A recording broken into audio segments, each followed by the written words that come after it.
I don't really care if you pirate things. I don't even care if you pirate our games, dude.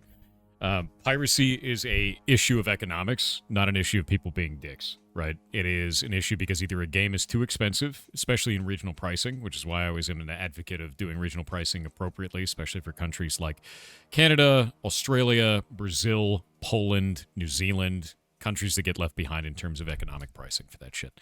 Outside of that, it's also an issue of being able to obtain the game. If it's on a platform that you can't access or it's an exclusive to a console, a lot of people will pirate that shit. It's a service issue. Yeah, it's 100% a service issue. So I don't feel bad if you pirate something. I'm just not going to help you do so, right?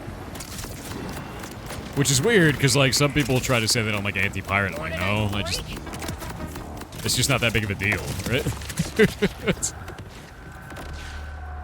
You're the first person I've heard say that. I've said it for years. You're sick of paying $89.99 Canadian for base editions games? Canada overpays. Poland overpays. The Polish złoty? I think if I pronounce that right. Złoty. You got to do like a weird thing with your mouth. The Australian dollar, Australians always overpay. And then New Zealanders do too, and they usually get forgotten because they're like baby Australia. Also, they have Marmite, so we should feel a little bit bad for them. It's true. Marmite's bad. Yeah. Vegemite's great, though. Sorry, Kiwis, I have to. Yeah, Greece is another one. Greece has got it really bad, actually. And the reason why Greece has it really bad is because they use the euro, and so does Germany.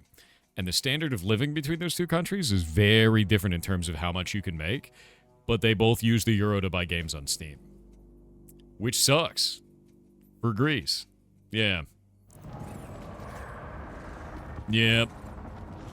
The UK is different now. You guys actually use Great British pounds. So you guys are fine now in the old Britain. Ah, you're here. As soon as I felt the ground shake, I knew it wouldn't be long. Isn't that all? Yeah, they get stuck on prices now. I think it's mostly because they did Brexit, and now not everybody has normalized their prices for the UK yet. The economy had to do some flip-flops for a little bit there, but it should be fine now. And I should probably do another look at it. Yeah, like, back when I was working for Off-Brand, a big part of what I did was localizing the prices of the games. If you go look at all the games that Off-Brand publishes, I localized all the prices for those and gave them advice on how to localize those to make sure that people are less likely to pirate them. It's a really big, important thing for me, man. It is incredibly important to me that piracy is defeated not by strong-arming players with shit like Denuvo, but instead with proper-priced games. Like your opinion on that a lot? Thanks. It's the same one I've always had. Borderlands for $75 seems priced right. Dude, I'm going to be honest with you. A AAA game above $60 is way too much, in my opinion. I really think so. I really do. I don't like the idea of doing digital distribution on games at $70. For a physical copy, sure. I feel that. That makes sense, right? But digital distribution, you pay nothing to produce another copy for a player. Like, there's no shipping. There's no loss because you've sold it to, like, a Target or some shit. There's no loss in transit. There's no producing the materials for that. Like, there's none of that. It's digital distribution. It should not be $70. I can't feel that any other way. And yeah, if you're wondering why I'm playing old school RuneScape, I'm playing it with my foot right now on the other... on that. Yeah.